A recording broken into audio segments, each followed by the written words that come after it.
Baik, kita bersama 27 Ramadan 1445 Hijrah bersamaan dengan 7 April 2024 masih.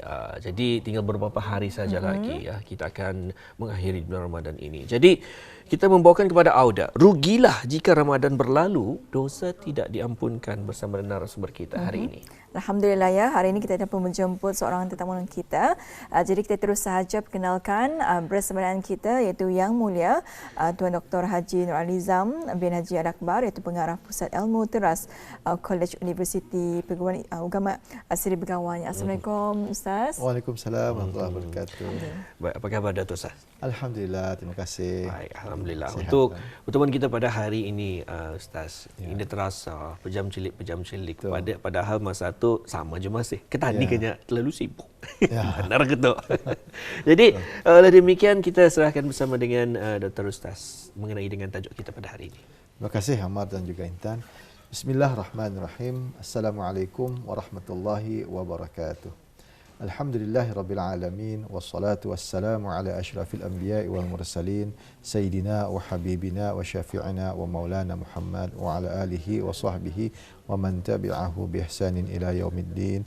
Rabbi shrah li sadri wa yassir li amri wahlul 'uqdatam min lisani yafqahu qawli. Allahumma hidayati shawab wa ba'. Alhamdulillah, seperti yang disebutkan tadi kalau kita melihat kita sudah pun betul-betul berada di penghujung Ramadan. Hanya tinggal 2 ataupun 3 hari saja lagi kerana hari ini sudah pun masuk hari yang ke-27 dan insya-Allah pada hari Selasa nanti lusa akan adanya rombongan untuk melihat anak bulan Syawal. Dan kalau nampak kita akan beraya pada Rabu dan jika sebaliknya kita akan meneruskan lagi sehari puasa. Jadi apa yang ingin kita perkatakan dengan tajuk ini, kalau boleh kita umpamakan Ramadan ini, dia seperti orang macam kita ini kan. Kita ini berlayar keluar negara, kemudian kita akan balik ke negara kita kan. Kita berlayar ke negara orang itu, kita menjadi tetamu, kemudian ada waktu berapa lama pun kita di sana, tapi sampai waktunya kita akan mula untuk meninggalkan negara tersebut, tempat tersebut, kita akan mula untuk mengemas barang kita. Jadi inilah kita umpamakan ini seperti Ramadan. Ramadan ini adalah tetamu kita. Dia datang kepada kita, dia datang bukan dengan tangan kosong. Dia datang dengan berbagai-bagai kelebihan. Kalau kita melihat di dalam Al-Quran, hanya Ramadan sahaja bulan yang satu-satunya disebut di dalam Al-Quran. Dalam Al-Quran itu Ramadan, Syahrul Ramadan alladzi unzila fil Quran. Dalam surah Al-Baqarah ayat 185, Ramadan tidak bulan lain tidak disebut, hanya Ramadan itu. Jadi dia datang dengan kelebihan, dengan keutamaan.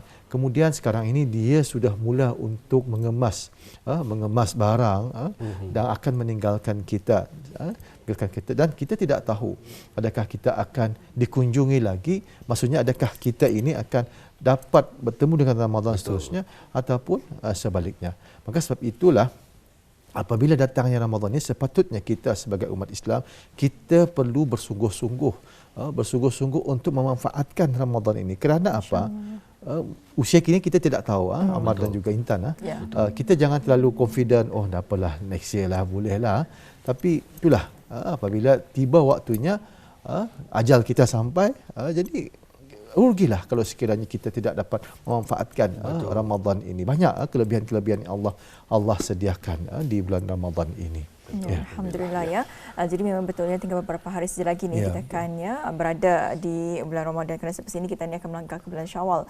Jadi ini Ustaz Doktor ya, kenapa ada sebagian orang yang mungkin gagal atau tidak berjaya memperolehi kampunan di bulan Ramadan? Mungkin ada sebab-sebabnya ni. Baik, terima kasih Intan dan juga Ammar.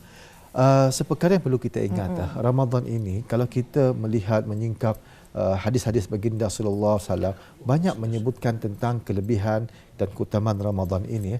Antaranya hadisnya ialah iza jaa Ramadan futihat abwabul jannah wa ghuliqat abwabu jahannam wa susilatis syayatin ataupun wa suffidatis syayatin. Artinya apabila datangi bulan Ramadan, pintu syurga dibuka seluas-luasnya, pintu neraka wa ghuliqat abwabu jahannam ataupun wa ghuliqat abwabun nar.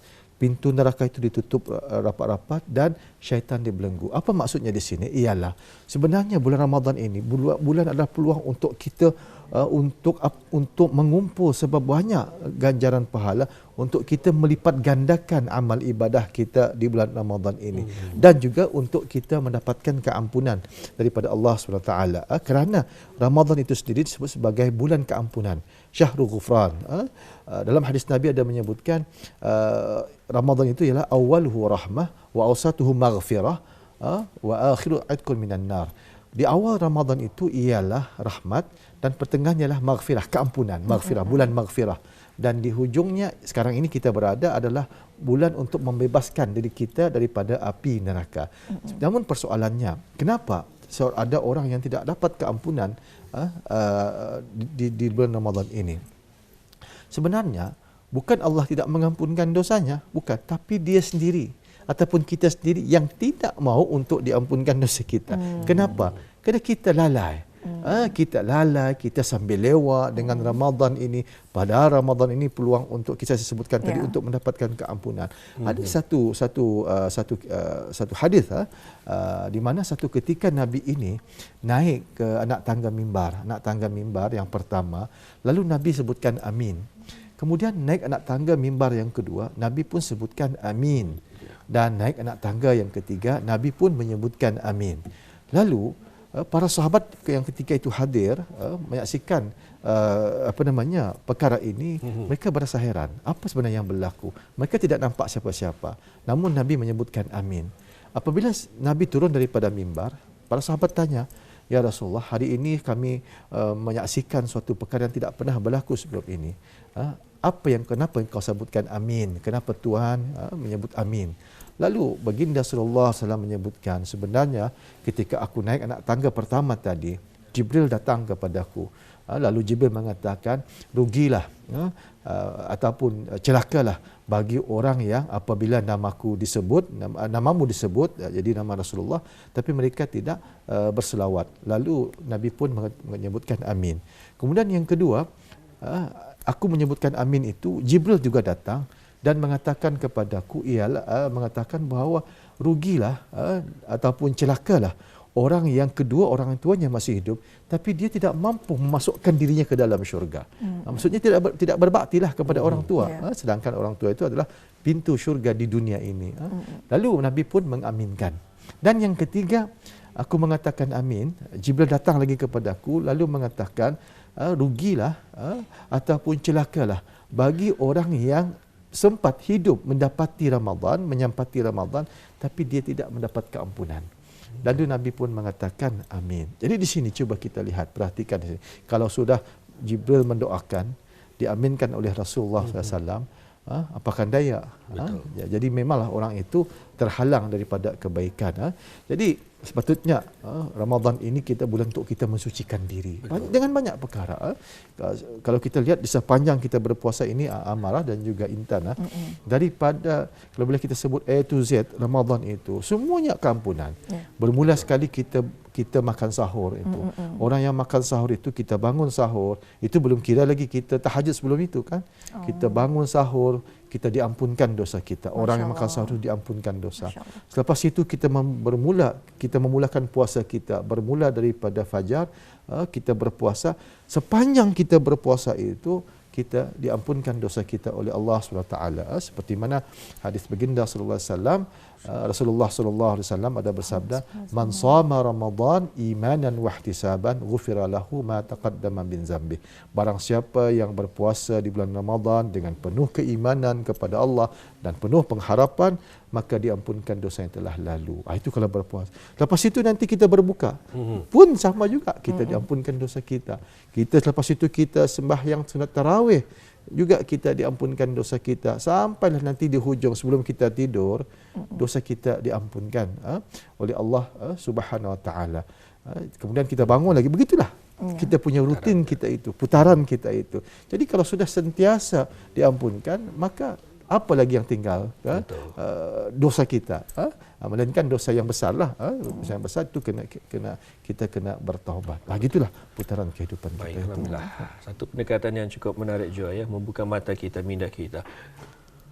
Dalam masa 3 minit ini Ustaz, kami mohon maaf juga kekurangan masa berkenaan. Namun mungkin dapat Ustaz berikan kalau tetamu manusia itu sendiri ada yang membuatkan kita ni menangis, apatah lagi di bulan Ramadan ini. Bagaimana untuk kita ni memanfaatkan bulan berkenaan di hari-hari terakhir ini? Baik, terima kasih Ahmad dan juga Intan. Betul lah, kita sebenarnya rasa terharu, rasa sebab sebenarnya betul. Kita tinggal beberapa hari saja lagi.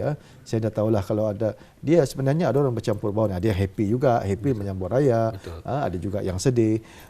Namun apabila tiba raya nanti memang kita juga disarankan untuk kita bergembira, kerana itu adalah hari kemenangan, hari kejayaan. Jadi bagaimana kita memanfaatkan ini? Jangan kita gairah untuk menyambut raya, jangan kita lupakan ini. Yang 2 hari saja lagi ini, 2 ataupun 3 hari saja lagi yang ada ini, kita isikanlah betul-betul. Kalau kita rasa kita sebelum ini kita masih cuai, ada tambah lagi ini. Kalau sebelum ini kita rasa kita ada belum baca Quran, maka kita baca. Kita baca Al-Quran. Kalau kita ada yang mungkinlah ada yang masih belum tarawih kan. Dalam 2-3 hari ini kita lakukan. Kerana perkara itu walaupun kita lihat alang-alang sehari, apa juga rasa malas takut tarawih minggu tahun depan belum tahu kita dapat. Betul. Maka yang sehari atau 2 hari itu kita isikan. Jangan kita tangguh lagi. Perkara-perkara baik ini jangan ditangguh. Kita laksanakan.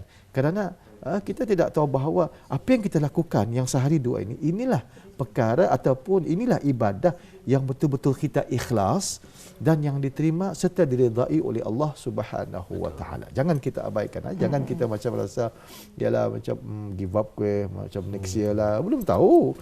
Siapa boleh menjamin dia boleh hidup tahun depan.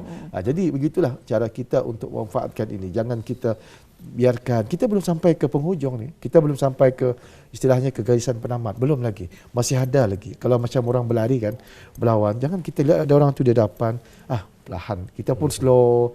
Dia ruyung pun dia juga dapat ni. Belum tahu. Belum sampai. Kalau macam main bola, Ahmad dan juga Intan, selagi whistle belum ditiupkan, macam-macam boleh berlaku. Jangan confident, kami sudah leading 2-0, belum tahu. Jadi boleh saja kita usahakan. Kita lihat macam orang main bola tu kan, dia betul-betul berusaha menggunakan segala masa-masa yang ada tu dimanfaatkan. Begitulah sebenarnya kalau kita dalam beribadah di saat akhir ini. Setiap masa itu kita manfaatkan dengan sebaik-baiknya. Itulah. Jadi mudah-mudahan kita ini kita akan bertemu lagi dengan Ramadan yang akan datang. Amin. Amin. Kita berdoa bersama ya. Baik, kita ucapkan terima kasih kepada narasumber kita itu Yang Mulia Dr. Haji Nuralizam bin Haji Ali Akbar kerana berkesudian mengungsikan segmen ceramah Ramadan bulan mulia kita untuk tahun ini. InsyaAllah kita akan bersua lagi di lain keluaran ya. Ya, Assalamualaikum Dr. Waalaikumsalam warahmatullahi wabarakatuh. Terima kasih.